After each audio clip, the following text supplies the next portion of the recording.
Welcome to Teacher Mindset. 8వ పాఠం it is పండుగ. ఈ పాఠం గురించి తెలుసుకుందాం. చిత్రం చూడండి, ఆలోచించి మాట్లాడండి. పిల్లలు చిత్రం చూడండి. ఏం కనిపిస్తుంది అక్కడ? వినాయకుడు ఉన్నారు, ఎలుక ఉంది, పిల్లలు దేవుణ్ణి మొక్కుతున్నారు. ఏ పండుగ అది? వినాయక చవితి పండుగ. మళ్ళీ మీరు జరుపుకునే పండుగల పేర్లు చెప్పండి. ఏ పండుగ బాగా జరుపుకుంటారు? దసరానా, సంక్రాంతి, వినాయక చవితి, హోలీ, దీపావళి, క్రిస్మస్, రంజాను, ఇలా చాలా పండుగలు జరుపుకుంటాం కదా. అలాంటి ఒక పండుగే ఇట్ ఈజ్ పండుగ. ఆ పండుగ గురించి తెలుసుకుందాం. కవి పరిచయం: గిడుగు వెంకట రామ్మూర్తి. ఈయన ఎప్పుడు పుట్టాడు? 8వ నెల 29వ తేదీ 1863లో పుట్టి 22వ తేదీ జనవరి నెల 1940వ సంవత్సరంలో చనిపోయారన్నమాట. ఈయన రాసింది ఈ ఇట్ ఈజ్ పండుగ. ఆధునిక తెలుగు భాషా ప్రవక్త, ప్రజల జీవితానికి దూరంగా ఉన్న గ్రాంధిక భాషా స్థానంలో ప్రజల వాడుక భాషకు పట్టం కట్టిన యోధుడు. తన జీవితకాలం వ్యవహారిక భాష ఉద్యమానికి, గిరిజన విద్యాభివృద్ధికి కృషి చేశారు. సో ఈయన ఏం చేశాడంటే గ్రాంధిక భాష, గ్రంథాల్లో ఉన్న భాషను మన వాడుక భాషలోకి మార్చడానికి చాలా కృషి చేశాడనమాట. ఎందుకంటే గ్రాంధిక భాష అందరికీ అర్థం కాదు కాబట్టి వాడుక భాషలో అయితే ప్రతి ఒక్కరికి సులువుగా అర్థమవుతుందని ఈయన గ్రాంధిక భాష నుంచి మన వాడుక భాషలోకి అన్నిటినీ అనువదించడానికి ఎంతో కృషి చేశారనమాట. సవరల కోసం సవర భాషా మాధ్యమంలో తొలి పాఠశాల నడిపారు. సవరలు అంటే ఇక్కడ గిరిజనులు అనమాట. మన శ్రీకాకుళం, ఒడిశా అటు సైడు ఉండే గిరిజనులు సవరలు అంటాం. వాళ్ళ భాష గురించి ఈయన ఒక పాఠశాల నడిపారనమాట. సవర పాటలు, కథలు సేకరించి సవర వాచకాలు రూపొందించారు. సవర ఇంగ్లీష్ నిఘంటువు రూపొందించడమే కాక సవర భాషలో మౌలికమైన పరిశోధన చేశారు. సో ఈయన సవర భాష గురించి ఎక్కువ కృషి చేశాడనమాట. అలాగే సవర ఇంగ్లీష్ నిఘంటు అంటే డిక్షనరీని కూడా తయారు చేశారనమాట. సవరల కోసం సవర వ్యాకరణం రచించారు. అలాగే సవరల వ్యాకరణం అంటే గ్రామర్ కూడా ఆయన పుస్తకం రాశారంట. భారతదేశంలోని తొలితరం మానవ శాస్త్రవేత్తల్లో ఒకరు. సో ఈయన శాస్త్రవేత్త అనమాట. మానవ శాస్త్రవేత్తల్లో ఈయన కూడా ఒకరు అనమాట. బాలకవి శరణ్యం, ఆంధ్ర పండిత బిషక్కుల భాషా బేజం మొదలైన గ్రంథాలు రచించారు. సో ఈయన 2 రచించారు. ముఖ్యంగా ఇవి 2 గుర్తుపెట్టుకోవాలి. బాలకవి శరణ్యం, ఆంధ్ర పండిత బిషక్కుల భాషా బేజం మొదలైన గ్రంథాలు రచించారు. ఈయన స్ఫూర్తికి అనుగుణంగా గిరిజనుల గురించి పాఠ్యాంశాన్ని ఇక్కడ పొందుపరిచాం. సో గిరిజనులు ఎలాగో ఈ గిరిజనులు కూడా పండుగ జరుపుకుంటున్నారు. ఆ పండుగ ఎలా జరుపుకుంటారు, ఆ పండుగ విశిష్టత ఏంటో మనం ఇట్ ఈజ్ పండుగ పాఠంలో క్షుణ్ణంగా తెలుసుకుందాం. ఇప్పుడు పాఠంలోకి వెళ్దాం. ఇట్ ఈజ్ పండుగ. విజయవాడ నుండి క్రాంతి, అక్షయలు కుటుంబ సభ్యులతో కలిసి పాడేరు వచ్చారు. ఎవరెవరు? క్రాంతి, అక్షయ ఇక్కడ నుంచి కుటుంబ సభ్యులతో విజయవాడ నుంచి పాడేరుకు వచ్చారనమాట. అక్కడ వాళ్ళ పెదనాన్న ఉద్యోగం చేస్తున్నాడు. ఎవరు పెదనాన్న? క్రాంతి, అక్షయ వాళ్ళ పెదనాన్న. ఇక్కడ ఉన్నారు చూడండి పిక్చర్లో. ఈయన క్రాంతి, ఈమె అక్షయ, అతను వాళ్ళ పెదనాన్న. ఇంటికి వెళ్తుంటే దారిలో డప్పులు, తుడుములు, కొమ్ముబూర మొదలైన వాయిద్య శబ్దాలు వినపడ్డాయి. సో వాళ్ళకి ఇంటికి వెళ్తున్నప్పుడు వాళ్ళకి ఏం వినిపించాయంట? డప్పులు. ఇక్కడ డప్పుని డప్పు, కొమ్ముబూర, తుడుములు మొదలైన వాటితో శబ్దాలు వినిపించాయంట. అప్పుడు క్రాంతి మాట్లాడతాడు వాళ్ళ పెదనాన్నతో. పెదనాన్న, ఏమిటా సందడి అని అడిగాడు అనమాట. ఎవరు? క్రాంతి. అప్పుడు వాళ్ళ పెదనాన్నగారు క్రాంతికి సమాధానం చెప్తారు. వాళ్ళు ఇట్ ఈజ్ పండుగ చేసుకుంటున్నారు. దీనినే కొంతమంది గిరిజనులు విటీజ్ అని కూడా అంటారు. క్రాంతి ప్రశ్నకు వాళ్ళ పెదనాన్న అలా సమాధానం చెప్పాడంట. ఏమని? వాళ్ళు ఇట్ ఈజ్ పండుగ చేసుకుంటున్నారు, కొంతమంది గిరిజనులు విటీజ్ అని కూడా అంటారు అని. అంటే ఇట్ ఈజ్ పండుగ అనేది గిరిజనులు చేసుకునే పండుగ. గిరిజనులు అంటే తెలుసు కదా, అడవిలో నివసిస్తూ అడవిని కాపాడుకుంటూ అడవిలో దొరికే పండ్లు, దుంపలు వాటిని తిని స్వేచ్ఛగా బ్రతికే వాళ్ళని గిరిజనులు అంటామన్నమాట. ఇప్పుడు అక్షయ మాట్లాడుతుంది. అక్షయ వాళ్ళ పెదనాన్నతో మాట్లాడుతుంది అనమాట. ఇట్ ఈజ్ పండుగ అంటే ఇటుకలు పెట్టి చేస్తారా అని అడుగుతుంది అనమాట. వాళ్ళ పెదనాన్నగారిని అక్షయ అడుగుతుంది. అప్పుడు క్రాంతి కూడా అడుగుతాడు, ఇలాంటి పండుగ గురించి మేము ఎప్పుడూ వినలేదు. దీనిని ఎవరు చేసుకుంటారు అని అడిగాడనమాట. అప్పుడు వాళ్ళ పెదనాన్న విశాఖ, విజయనగరం జిల్లాలలోని మన్యం వాసులు చేసుకుంటారు. సో మన రాష్ట్రంలో విజయవాడ, విజయనగరంలో మన్యం వాసులు అంటే మన్యం పులులు మన అల్లూరి సీతారామరాజు లేరా అలా మన్యం వాసులు అంటే గిరిజనులు అనమాట. వాళ్ళు ఈ ఈటీజీ పండుగను జరుపుకుంటారు అని వాళ్ళ పెదనాన్నగారు చెప్తున్నారు. అప్పుడు అక్షయ ఎప్పుడు చేస్తారు ఎప్పుడు చేస్తారు అని అడిగింది అనమాట. అప్పుడు వాళ్ళ పెదనాన్న చెప్తాడు, మార్చి లేదా ఏప్రిల్ నెలలో చేస్తారు. ఒడియా సాహచర్యం ఉన్నవారు చైత్ పోరోబ్ చైత్ర పర్వం అని అంటారు. అంటే ఎప్పుడు మార్చి లేదా ఏప్రిల్లో చేస్తారు. ఒడియా తెలిసిన వాళ్ళు ఏమంటారంట, చైత్ పోరోబ్ అంటారు, అంటే చైత్ర పర్వం. అదే గిరిజనేతరులు అంటే గిరిజనులు కానివారు అంటే అడవిలో కాకుండా టౌన్లో ఉండేవాళ్ళు ఏమంటారు ఈ పండుగని, ఇటుకల పండుగ అని అంటారనమాట. అప్పుడు ఇద్దరు అడుగుతారు, ఎవరు అక్షయ, క్రాంతి ఇద్దరు ఏమంటారు, పెదనాన్న ఆ పండుగ చేసుకునే వారి దగ్గరికి వెళదామా అని అడిగారనమాట. అప్పుడు పెదనాన్న అలాగే అని వెళ్తారనమాట. అక్కడ వెళ్తున్నారు చూడు, అక్కడ ఉన్నారు కదా, చూస్తున్నారు బాగా. అప్పుడు క్రాంతి ఇటీజ్ పండుగ ఎలా చేస్తారు పెదనాన్న. చూడండి ఇక్కడ మనము ఇలా ప్రశ్నలు అడగాలి. పిల్లలు కదా మీరు, ఏదైనా చుట్టుపక్కల మీకు తెలియని జరుగుతుంటే అడిగి తెలుసుకోవాలన్నమాట. మీ పెద్దలు ఉన్నప్పుడు అమ్మ కావచ్చు, నాన్న, బాబాయ్, మామ లేదా టీచర్స్, స్కూల్లో ప్రతి విషయం తెలుసుకోవాలని ఈ పాఠం ఉద్దేశం అన్నమాట. అలాగే గిరిజనులు చేసుకునే పండుగ గురించి కూడా వివరిస్తున్నారన్నమాట. అప్పుడు పెదనాన్న మనం మొట్టమొదటి పండుగ ఉగాది జరుపుకుంటాం కదా, అలాగే వారు ఉగాది తర్వాత నవమి మధ్యలో ఈ పండుగ చేస్తారు. వారు మనలాగే 12 నెలలకు పేర్లు పెట్టుకున్నారు. అందులో 4వది విటీజ్. ఆ నెలలో జరిపే పండుగ ఇటీజ్ పండుగ. సో మనకు ఇంగ్లీష్ నెలలు ఉన్నాయి కదా, జనవరి, ఫిబ్రవరి, అలా తెలుగు నెలలు చైత్రం, వైశాఖం. అలా వీళ్ళు కూడా గిరిజనులు కూడా వాళ్ళు 12 నెలలకు 12 పేర్లు పెట్టుకున్నారు. అందులో 4వ నెల పేరే విటీజ్ అనమాట. ఆ నెలలో జరుపుకునే పండుగనే వాళ్ళు ఇటీజ్ పండుగ అని అంటారనమాట.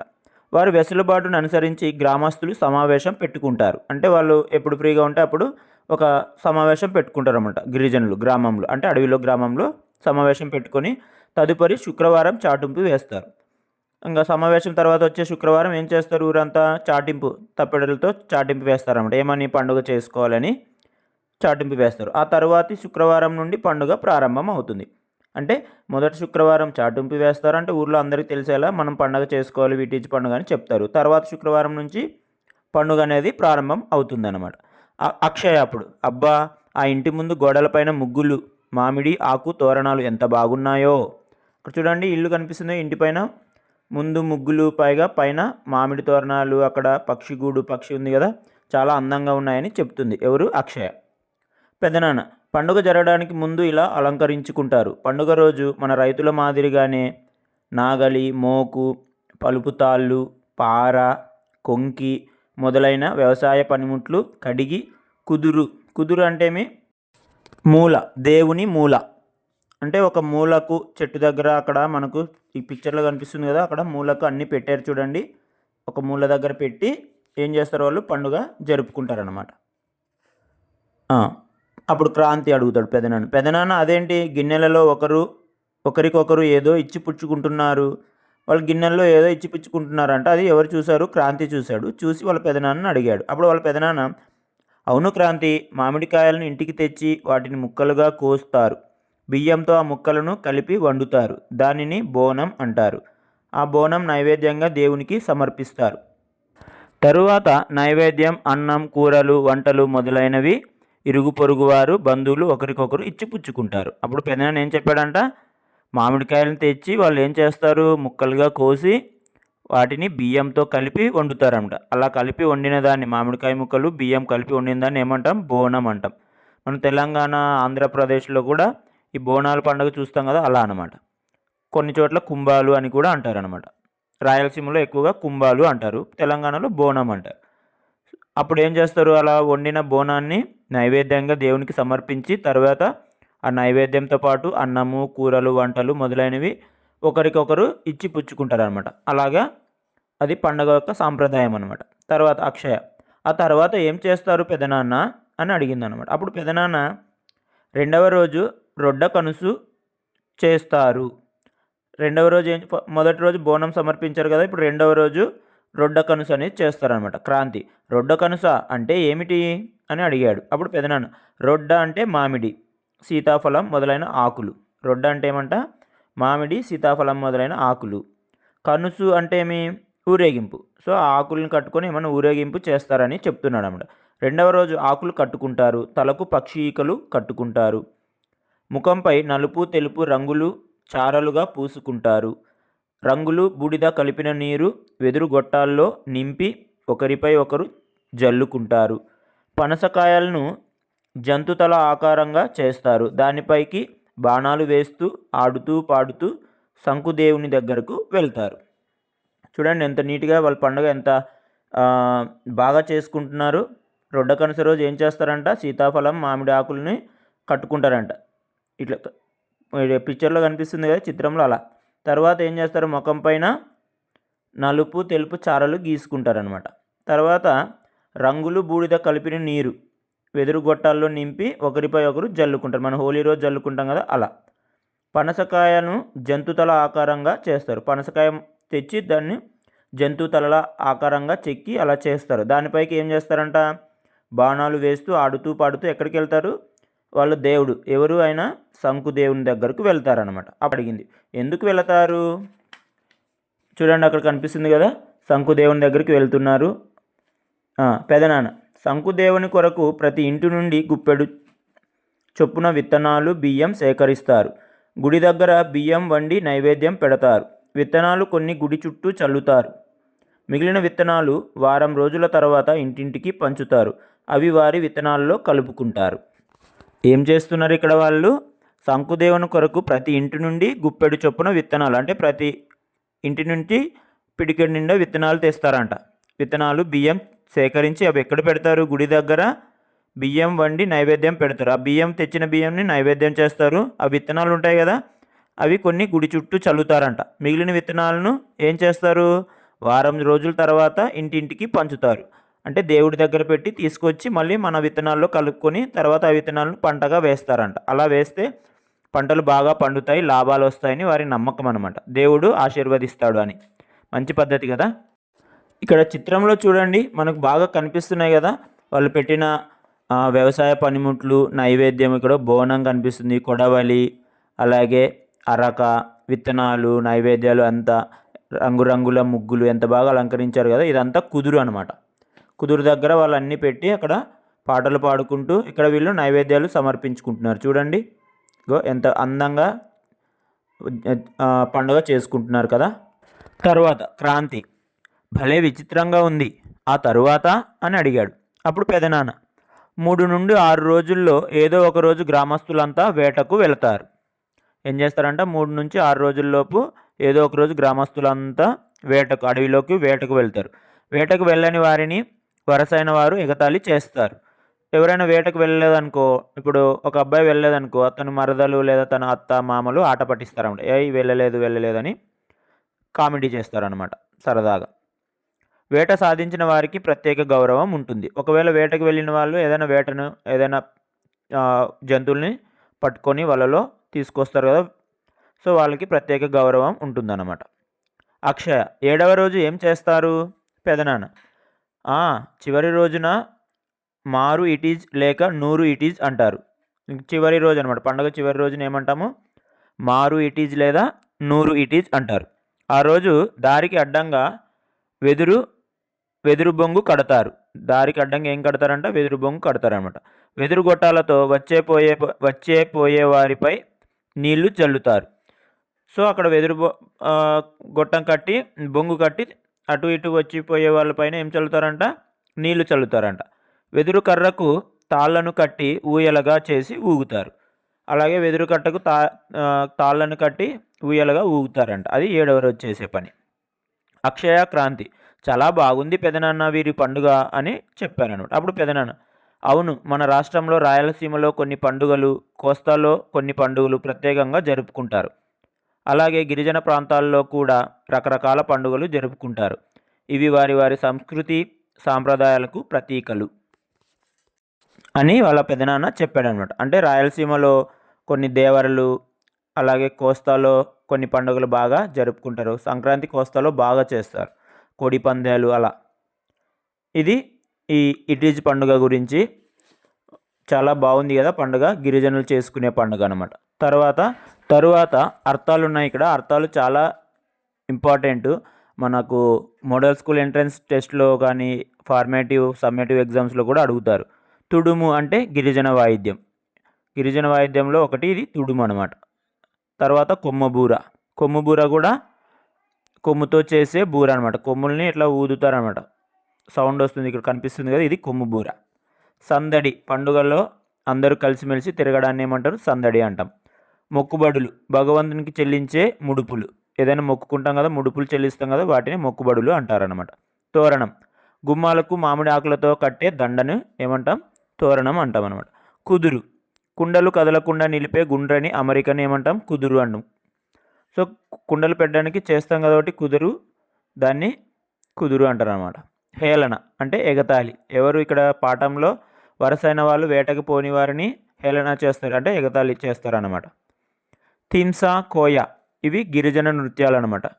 గిరిజనులు డ్యాన్స్ చేస్తుంటారు కదా, సపరేట్గా కొత్తగా చేస్తుంటారు కదా, వాటిని ఏమంటాం? థింసా, కోయ గిరిజన నృత్యాలు అంటాం అనమాట. అటక అంటే చిన్న మిద్దెని అటక అంటాం. అటక మీద పెట్టినామంటాం కదా పైన, అలా. రొడ్డ కనుసు అంటే గ్రామ ఊరేగింపు. గ్రామంలో అందరూ ఊరేగింపుగా వెళ్ళడాన్ని ఏమంటాం? రొడ్డ కనుసు అంటాం అనమాట. ఇవి చేయండి. ఇక్కడ ఏముంది? వినడం, ఆలోచించి మాట్లాడడం. సో మనం ఇక్కడ మాట్లాడాలి అంతే, ఆన్సర్లు రాసే పనేం లేదు. పండుగ అంటే ఏమిటి? పండుగ అంటే ఏమిటమ్మా? సో అందరూ కుటుంబ సభ్యులందరూ కలిసి ఆనందంగా జరుపుకునే ఒక వేడుక. అంటే కొత్త బట్టలు ధరించడం, పిండి వంటలు చేసుకుని తినడం, ఇంటిని అలంకరించడం, ఇది పండుగ అనమాట. ఇటీజ్ పండుగ ఎలా జరుపుకుంటారు మనం పాఠం చూసాం కదా. మార్చి లేదా ఏప్రిల్ నెలలో ఎవరు? గిరిజనులు ఏం చేస్తారు? శుక్రవారం చాటింపు వేసి తర్వాత శుక్రవారం నుంచి అలా 7 రోజులు జరుపుకుంటారు, రొడ్డ కనుసు వరకు జరుపుకుంటారు. కాబట్టి ఆ పండుగ గురించి మనం సొంతంగా మాట్లాడాలి. మనం జరుపుకునే పండుగలకు, గిరిజనుల జరుపుకునే పండుగలకు తేడా ఏమిటి? ఇక్కడ తేడాలు అడిగాడు. గిరిజనులు చేసుకునే పండుగలకు మనం చేసుకునే పండుగలకు కొంచెం తేడా ఉంటుంది. ఎలా అంటే వాళ్ళు బోనం తయారు చేస్తారు, దీంట్లో మామిడికాయలు బియ్యం వేసి వండుతారు. మన సైడ్ కొంతమంది అలా చేయరు. రెండవది, వాళ్ళు వేటకు వెళ్తారు. ఎవరు? గిరిజనులు. మన వాళ్ళు అంటే టౌన్లో సిటీల్లో ఉండేవాళ్ళు వేటకు వెళ్ళరు. అలాగే రొడ్డ కనుసు వాళ్ళు చేస్తారు, మనం చేయము. శంకుదేవుడు మనకు లేడు, వాళ్ళకు ఉన్నారు. అలాగే ఈ మారు ఇటీజ్ రోజు వెదురు బొంగు కట్టడము, దానికి తాళ్ళను కట్టి ఊయలుగా చేయడం, ఇలాంటివి చేయం మనం. అలాగే పనసకాయను జంతు తలగా చేసి బాణాలు వేస్తారు వాళ్ళు గిరిజనులు. మనం అలాంటివి ఏమీ చేయము. ఇవి గిరిజనుల పండుగకు మన పండుగలకు ఉండే సాధారణమైన తేడాలు అన్నమాట. ఇవి గుర్తుపెట్టుకొని సొంతంగా చెప్పగలగాలి మనం. తరువాత చదవడం, వ్యక్తపరచడం. కింది పేరాను చదవండి, ఇచ్చిన ప్రశ్నలకు సమాధానాలు రాయండి. ఈ పేరా చదివి మనం కింద ప్రశ్నలకు సమాధానాలు రాద్దాం.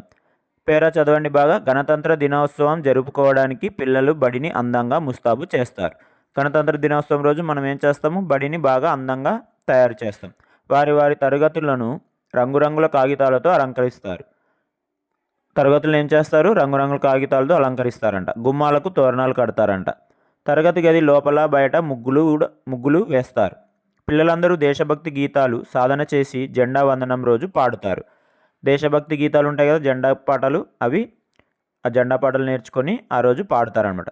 ఏ రోజు చేస్తాం మనము గణతంత్ర దినోత్సవం? జనవరి 26వ తేదీన జరిగే గణతంత్ర దినోత్సవాన్ని ఆనందంగా ఉత్సాహంగా జరుపుకోవడం పిల్లలకు ఎంతో ఇష్టం.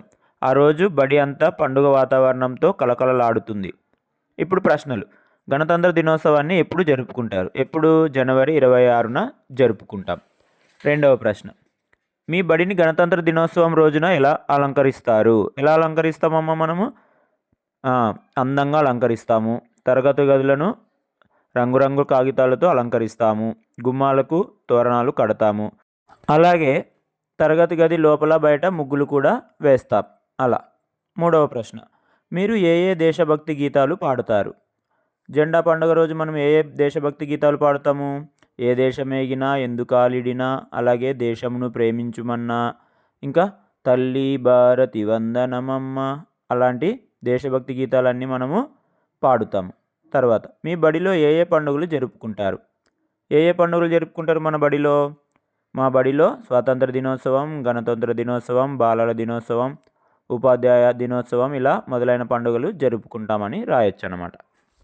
తరువాత కింది పండుగ గురించి చదవండి, ప్రశ్నలు తయారు చేయండి.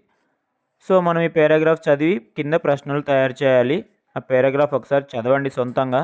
ప్రశ్నలు ఎలా తయారు చేయొచ్చు, ఏమేమి ప్రశ్నలు రాయొచ్చు అంటే మొదటిది, దేవీ నవరాత్రులు ఎందుకు జరుపుకుంటారు?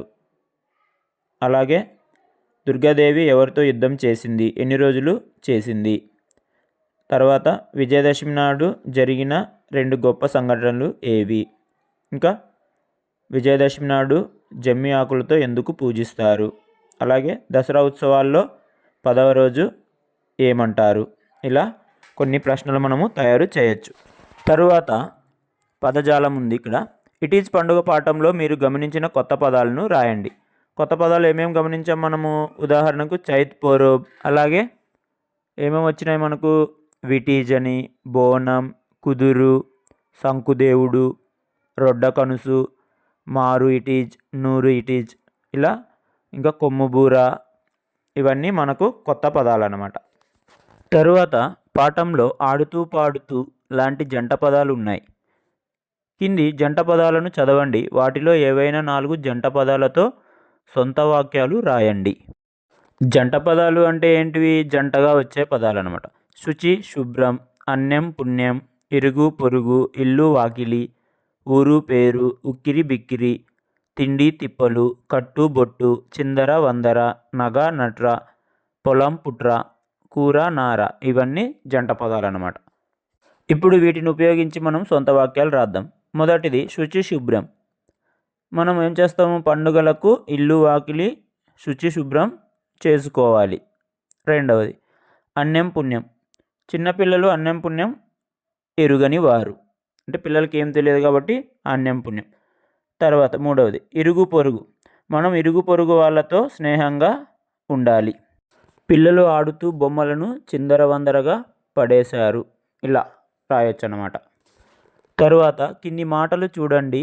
మొదట ప్లస్ మొదట ఏమవుతుంది? అప్పుడు మొట్టమొదట అవుతుందని మన వ్యాకరణాలు చెప్తున్నాయి. సో మన వ్యాకరణం గ్రామర్ ప్రకారము మొదట కలిస్తే ఏమవుతుందంట? మొట్టమొదట అవుతుందంట. ఇటువంటి మరికొన్ని మాటలు చూడండి. తుట్ట, తుట్ట, తుద. అట్ట ప్లస్ అడుగు అనమాట, అట్టడుగు. కట్ట ప్లస్ కడ, కట్టకడ. చిట్ట ప్లస్ చివర, చిట్ట చివర. ఎట్ట ప్లస్ ఏలకు, ఎట్టకేలకు. పట్ట ప్లస్ పగలు, పట్టపగలు. ఇవి అన్నమాట మాటలు. ఇప్పుడు ఈ మాటలను ఉపయోగించి మనము 4 వాక్యాలు రాద్దాం. ఉదాహరణకు మొట్టమొదట, మన మొట్టమొదటి పండుగ ఉగాది. అలాగే అట్టడుగు, వేసవిలో బావిలో నీళ్లు అట్టడుగుకు చేరుతాయి. తర్వాత చిట్ట చివర, చిట్ట చివర కొమ్మ మీద పక్షి ఉంది. ఎట్టకేలకు, ఎట్టకేలకు ఎన్నో సంబంధాల తర్వాత మా బాబాయికి పెళ్ళి కుదిరింది. పట్టపగలు, ఊరిలో పట్టపగలు దొంగలు పడ్డారు. తరువాత స్వీయ రచన, అంటే మనం సొంతంగా ఈ ప్రశ్నలకు సమాధానాలు రాయాలి. పాఠం విన్నారు కాబట్టి రాయండి. కావాలంటే నేను కింద ఆన్సర్లు చెప్తాను. మొదటి ప్రశ్న, ఇట్ ఈజ్ పండుగను ఎప్పుడు చేసుకుంటారు? ఎప్పుడు చేసుకుంటారు? మార్చి లేదా ఏప్రిల్ నెలలో, అంటే విటీజ్ నెలలో జరుపుకుంటారు. మొదటి శుక్రవారం ఏం చేస్తారు? చాటింపు వేసి తర్వాత శుక్రవారం నుంచి పండుగ చేసుకుంటారు. రెండవది, కుదురు వద్ద ఏం పెడతారు? దాన్ని ఎలా తయారు చేస్తారు? కుదురు వద్ద ఏం పెడతారమ్మా? బోనం పెడతారు కదా, బోనం పెడతారు. దాన్ని ఎలా తయారు చేస్తారు? బోనాన్ని మామిడికాయ ముక్కలు, బియ్యం కలిపి వండి తయారు చేస్తారు. అలాగే వ్యవసాయ పనిముట్లు కూడా కడిగి అక్కడ పెట్టి పూజిస్తారన్నమాట. ఇట్ ఈజ్ పండుగ రెండవ రోజు ఎలా జరుపుకుంటారు? రెండవ రోజు ఎలా జరుపుకుంటారు? రొడ్డ కనుస చేస్తారు కదా, రొడ్డ కనుసు, అలాగే విత్తనాలు అక్కడ పెట్టడం, ఇవన్నీ చేస్తారు. ఇవన్నీ రాసుకుంటే సరిపోతుంది చూసి. వాళ్ళ పెదనాన్న చెప్పినవన్నీ రెండవ పండుగ రోజు జరిగేవన్నమాట. తర్వాత 4వ ప్రశ్న, ఇట్ ఈజ్ పండుగ చివరి రోజు ఏ ఏ కార్యక్రమాలు చేస్తారు? చివరి రోజు ఏం చేస్తారు? అక్కడ వాళ్ళ పెదనాన్న చెప్పారుగా, చివరి రోజును మారు ఇటీజ్ లేక నూరు ఇటీజ్ అంటారు. ఆ రోజు దారికి అడ్డంగా వెదురు బొంగు కడతారు. తర్వాత వెదురు గొట్టాలతో వచ్చిపోయేవారిపై నీళ్లు చల్లుతారు. వెదురు కర్రకు తాళ్లను కట్టి ఊయలగా చేసి ఊగుతారు. ఇవి చివరి రోజు చేసే పనులన్నమాట. తరువాత 5వ ప్రశ్న, మీరు జరుపుకునే ఒక పండుగ గురించి రాయండి. మనము సంక్రాంతి గురించి రాద్దాం. చాలా పండుగలు ఉన్నాయి, ఏదో ఒకటి. మొదటి రోజు సంక్రాంతి 3 రోజులు జరుపుకుంటాం కదా. మొదటి రోజు భోగి. భోగి రోజు ఏం చేస్తాం? పాత వస్తువులు, చెడు వస్తువులను తగబెట్టి భోగి మంటలు వేస్తాము. అలాగే పిల్లలకు కొత్త బట్టలు తొడిగి లక్ష్మీదేవి రూపంగా భావించి గొబ్బెమ్మలతో ముగ్గులు వేసి పూజిస్తారు. భోగి పళ్ళు కూడా పోస్తారు భోగి రోజు. రెండవది మకర సంక్రాంతి. రెండవ రోజు సూర్య భగవానునికి ప్రత్యేక పూజలు చేస్తారు. నువ్వులు రెండవ రోజు ఏమంట? నువ్వులు, బెల్లంతో చేసిన పిండి వంటలు, అరిసెలు, ముద్దపప్పు, చక్కెర పొంగలి వండి పవిత్ర నదులలో పుణ్యస్నానాలు చేస్తారు. అది ఎప్పుడు? రెండవ రోజు అనమాట, సంక్రాంతి రోజు. అలాగే ఆ రోజు మనకు ఇంకా గాలిపటాలు ఎగరేస్తాము, అవన్నీ ఉంటాయి కదా. అవన్నీ ప్రత్యేక సందర్భాలు అన్నమాట, అంటే ఆటలు.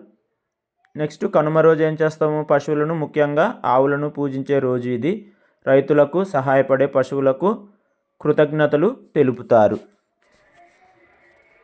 ఇంకా విశేషాలు ఏంటి? సంక్రాంతి రోజు ఇంకా ముగ్గులు వేస్తారు. అలాగే పిండి వంటలు, రకరకాల పిండి వంటలు తెలుసుగా, అరిసెలు, కజ్జికాయలు, అప్పాలు ఇవన్నీ చేసుకుంటారనమాట. అలాగే బంధుమిత్రుల కలయిక. బంధుమిత్రులు ఒకరికొకరు ఇంటికి వచ్చి పలకరించుకుంటారు. కొత్త అల్లులను ఆహ్వానించి మంచిగా విందు భోజనం పెట్టి మర్యాదలు చేస్తారన్నమాట. ఇవి సంక్రాంతి రోజు చేసే కార్యక్రమాలు అన్నమాట. ఇది సంక్రాంతి పండుగ గురించి మీరు కూడా ఇలాగే రాయొచ్చు. తరువాత సృజనాత్మకత. ఇటీ పండుగ గూర్చి నీ మిత్రునికి లేఖ రాయండి. లేఖ ఎలా రాయాలో మనకు తెలుసు కదా. ఇక్కడ రైట్ సైడ్ కుడివైపు ఊరి పేరు, తర్వాత డేటు వేయాలి, కింద మీ మిత్రుని పేరు రాయొచ్చు. ప్రియమిత్రుడు అని చెప్పి మీ మిత్రుడి పేరు, ఫర్ ఎగ్జాంపుల్ భరత్ అనుకో, ప్రియమిత్రుడు భరత్. మీ ఫ్రెండ్ అమ్మాయి అయితే ప్రియమైన శైలజ, ఏదో ఒక పేరు అలా రాసుకుని నెక్స్ట్ ఏం చేయాలి? కింద పండుగ గురించి రాయాలన్నమాట. ఏమేం రాయాలి? పండుగ ఎప్పుడు జరుపుకుంటారు, తర్వాత మొదటి రోజు ఏం చేస్తారు, రెండవ రోజు ఏం చేస్తారు, అలాగే రొడ్డ కనుస గురించి, తర్వాత చివరి రోజు నూరు ఈటీజ్ గురించి రాసి మిత్రునికి మనం లేఖ రాయొచ్చు అన్నమాట. చివరిలో కింద మీ పేరు రాయాలి, మీ మిత్రుడు అని చెప్పి మీ పేరు రాసి దానికి ఎదురుగా లెఫ్ట్ సైడ్లో ఏం రాయాలి? చిరునామా రాయాలి. పైన ఎవరి పేరు రాసామో వాళ్ళ పేరు రాసి ఏం చేయాలి? మనము ఆ లెటర్ని పంపించవచ్చు అన్నమాట, అంతే. తరువాత భాషాంశాలు. కింది వాక్యాలను చదవండి, గీత గీసిన అక్షరాలను గమనించండి. మొదటిది, పాలు సేమ్యాతో పాయసం చేస్తారు. ఇక్కడ ఏ అక్షరాన్ని అండర్లైన్ చేశారు, గీత గీశారు? తో. రెండవది, మీకోసం నేను బొమ్మలు తెచ్చాను. మీకోసం నేను బొమ్మలు తెచ్చాను, ఇక్కడ కోసం. ఇక్కడ నెక్స్ట్ వీటి గురించి వివరణ చూద్దాం మళ్ళీ. తరుణ్ గురించి వాళ్ళ అమ్మ బడికి వెళ్ళింది. సుస్మితకు శిరీష చాక్లెట్లు ఇచ్చింది.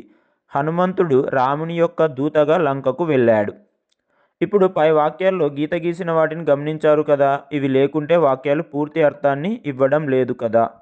చూడండి, ఇప్పుడు ఫర్ ఎగ్జాంపుల్ మీకు బాగా అర్థం అవడానికి రెండవది చూద్దాం. మీకోసం నేను బొమ్మలు తెచ్చాను. ఇక్కడ కోసం అనే పదం లేదనుకోండి, నేను బొమ్మలు తెచ్చాను అంటారు. అప్పుడు అర్థమవుతుందా మనకు? నేను బొమ్మలు తెచ్చాను అర్థం రాదు సరిగా. దానికి మీకు నేనుకున్న సంబంధం తెలియదు మనకు. కాబట్టి అలా రెండు పదాల మధ్య సంబంధాన్ని తెలపాలంటే ఇలాంటి పదాలు ఉండాలన్నమాట. అంటే తో, కోసం, గురించి ఇలాంటివి. వీటిని ఏమంటామంటే విభక్తి ప్రత్యయాలు అంటామన్నమాట. అంటే ఇవి వాక్యంలో పదాల మధ్య సంబంధాన్ని ఏర్పరుస్తున్నాయి. ఇలాంటి వాటిని ఏమంటాం? విభక్తి ప్రత్యయాలు అంటాం. ఈ ప్రత్యయాలు మొత్తం ఎన్ని ఉన్నాయంట? 8 ఉన్నాయంట. ఇవి లేకపోతే పదాల మధ్య సంబంధం సరిగా తెలియదు. అది చూసాం కదా ఇందాక. ఇప్పుడు తరుణ్ వాళ్ళ అమ్మ బడికి వెళ్ళింది. ఎందుకు వెళ్ళింది వాళ్ళ అమ్మ? తరుణ్ గురించి, కాబట్టి గురించి అని రాయాలి అక్కడ అలా. సో మొత్తం విభక్తి ప్రత్యయాలు 8 ఉన్నాయి. అవి చూడండి, చాలా చాలా ఇంపార్టెంట్. మనకు 10వ తరగతి వరకు ఉపయోగపడుతూనే ఉంటాయి. బాగా ఒకసారి నేర్చుకుంటే ఇంకా వాటిని ఎప్పుడు మర్చిపోమన్నమాట. సో విభక్తి ప్రత్యయాలు, ఇటు సైడు విభక్తులు. మొదటిది డు ము వూలు. డు ము వూలు వచ్చినాయనుకో మనకు ఒక వాక్యంలో అది ఏ ఏ విభక్తి కింద మనం గుర్తుపెట్టుకోవాలి? ప్రథమా విభక్తి.